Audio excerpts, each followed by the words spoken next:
Welcome back to another random video. In this video, that car's center section has finally shown up. They shipped it in a Menards bucket, so hopefully everything's good. You forget how heavy that is. And as far as I understand, we have torsion bars. Of course, it looks like our used one might be a little too long. We'll be finding out here shortly if that matters, but the junkyard said it didn't, so we'll find out. That extra inch may be the end of it. We don't know. Don't work on these cars. So I'm imagining that's part of the day. I know there's some tools he wants me to look at. I don't think it's those, but something. And there is some cutting going on, so I brought the little plasma. I don't know if we'll be filming that, but I've got some outside work to do, so no 220 volts out there, therefore the little plasma. It's surely one of the most random things we're going to ever have on our random and interesting things. Is one of the problems in the area of Minnesota we live is we don't have dirt, it's just sand. And as you can see, over the years this asphalt's been sinking. But you know what hasn't been sinking is this wellhead. And this wellhead has a cast liner instead of PVC. So we're going to pull it apart, disconnect the electric, disconnect the drag line, and make sure we don't drop that. And we're going to take the baby plasma and we're going to make it a little shorter. Okay. Don't lose track of your coloring. Oh, apparently I wasn't recording. So let me try that again. The beauty of this little guy is he has his own power supply built in.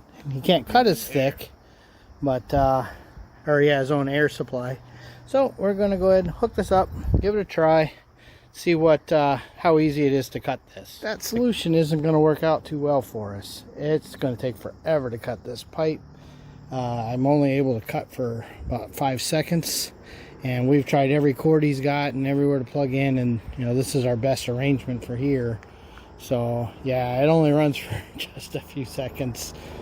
So I barely make clean, well, I can't make a clean cut at all. You can kind of see where I'm starting to get through a little, but yeah, that'll take all bloody night. So we're gonna see about air. Let's see if that's gonna do it, hopefully, because yeah, that's a serious pipe. Okay, we may not be coming at this with the best tools, but we're getting there.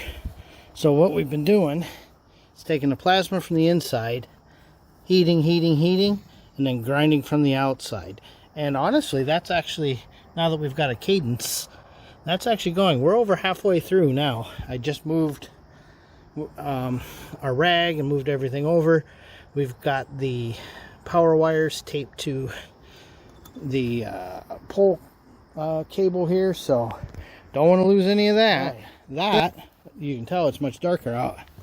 That sucked.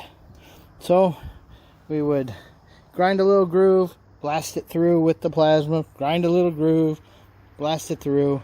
And of course, you know how plasma works. It's got slag coming back, and we got it. Wow. Okay, this is definitely going in the video because I exerted effort. So we've got our flange down. We'll put our gasket down and then do our wiring. And yeah, it worked. What a pain that was. All right, now we're just going to put the cap on, call it good. That wasn't fun. Look at that. It fits down at ground level again. Now it's time to center this guy up so we can pick her up. And for anyone who's going to ask why we didn't just use the oxy rig, we were really worried that it'd be too much heat and too many sparks, and we'd melt wires and cause all kinds of problems. And you'll note she's been off the road since 1999. So it's been sitting here for a while.